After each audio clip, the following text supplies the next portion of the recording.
Fala galera do Vascão, hoje é dia de estreia do Vasco no Campeonato Carioca. Vamos falar sobre o atacante Brenner. E tem jogador deixando o Vasco hoje, jogador acerta a saída do clube. Seja muito bem-vindo ao canal Resenha Vascaína e vamos falar de Vasco.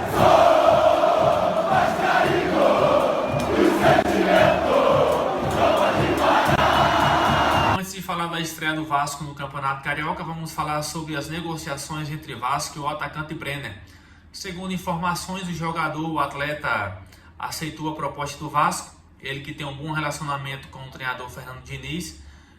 Diniz que gosta muito do futebol do jogador.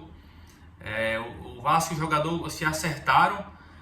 A questão é que a Udinese pede 6 milhões de euros pelo jogador. E a proposta que o Vasco fez ao clube foi de 4,2 milhões. E a questão que fica é: será que o Vasco vai conseguir convencer a Udinese em liberar o atleta por esse valor? O Brenner que não está nos planos da Udinese para a temporada. Então essas são as negociações. A proposta pede 6 milhões, o Vasco ofereceu 4,2 milhões. O que resta para isso é ver se a Udinese vai liberar o jogador, né? Na minha opinião seria uma contratação muito interessante. E fica esses valores aí, vamos aguardar nos próximos dias. O atleta e o Vasco já fizeram o acordo aí. E o que resta é se o clube italiano vai liberar o jogador ou não. Informação que eu tive também é que o Vasco só acertaria a contratação do Brenner caso algum outro jogador do clube saísse, no caso o Verratti, para aliviar a folha salarial. O salário do Brenner também seria um pouco alto. Então fica esses detalhes das negociações, vamos aguardar nos próximos dias aí o decorrer dessa história aí. Falando ainda de mercado da bola, quem está deixando o Vasco da Gama é o lateral esquerdo Leandrinho. Ele que acertou a sua saída junto ao Sharjah do Emirados Árabes. O treinador Fernando Diniz tentou convencer o jogador de ficar, dizendo que teria mais oportunidades, mas foi desejo do jogador acertar essa negociação. Então o Vasco está informando a saída do jogador. Então Leandrinho está de saída do Vasco para jogar no Emirados Árabes. Lateral esquerdo deixa o clube em 2026. O jogador que ontem mesmo foi liberado do treinamento, né, por essas questões aí da negociação. Então o Vasco não informa os valores, mas encerra a venda do jogador para o Emirados Árabes. Então, esse é o assunto do mercado da bola de hoje. O Vasco estreia hoje no Campeonato Carioca, às 21h30, contra o Maricá. E as notícias é que o Vasco vai de força máxima. O elenco principal vai para o jogo. O Campeonato Carioca é tratado como uma das prioridades para o Vasco, também de título. O Vasco que está há 10 anos.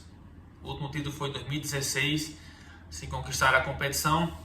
E o Fernando Diniz trata como prioridade. O Campeonato Carioca também, que esse ano volta a ter uma boa premiação.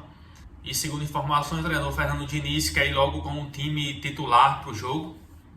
A tendência é que o Vasco queira somar pontos nas primeiras rodadas, para quando começar o Campeonato Carioca, o Vasco dá uma mesclada no time. O provável time do Vasco hoje será o mesmo da final que jogou a Copa do Brasil contra o Corinthians. Léo Jardim no gol, Paulo Henrique, Carlos Cuesta, Robert Renan e Puma Rodrigues. Thiago Mendes, Cauã Barros, Felipe Coutinho, Nuno Moreira, Andrés Gomes e o Ryan. E esse é o time que o Vasco planeja iniciar o Campeonato Carioca hoje contra o Maricá, para iniciar logo dando rodagem ao time, né? O time pegar ritmo de jogo novamente, para iniciar a preparação para o Campeonato Brasileiro, que já começa agora também, já em janeiro. Sem muitas novidades no time, mas é isso aí. Eu acho importante também começar logo com o time. Geralmente os times começam o Campeonato Carioca com um time alternativo ali nas primeiras rodadas, mas o Vasco quer iniciar logo, quer tratar como prioridade. Eu acho muito importante o Diniz começar logo com o time, logo dar a preparação física para os caras, rodagem, entrosamento, ritmo de jogo. E o Vasco buscar esse título carioca faz tanto tempo que a gente não ganha, né? Está na hora da gente conseguir de novo esse título aí. O planejamento inicial do clube era iniciar o Campeonato Carioca, né, com alguns jogadores reservas, mesclar o time ali, dar oportunidade a alguns outros jogadores. Mas o Fernando Diniz conversou com o grupo, sondou a situação de cada jogador e o elenco concordou, né, e se colocaram à disposição para iniciar o Campeonato Carioca. Então a tendência é essa aí, que o Vasco vai de time titular logo do início. Fernando Diniz quer usar o Campeonato Carioca como um laboratório, né, de preparação para o restante da temporada aí. É isso aí, galera, sem novidades. Esse é o Vascão de hoje para enfrentar o Maricá. É isso aí, mais um vídeo aqui do canal, tamo junto, até a próxima.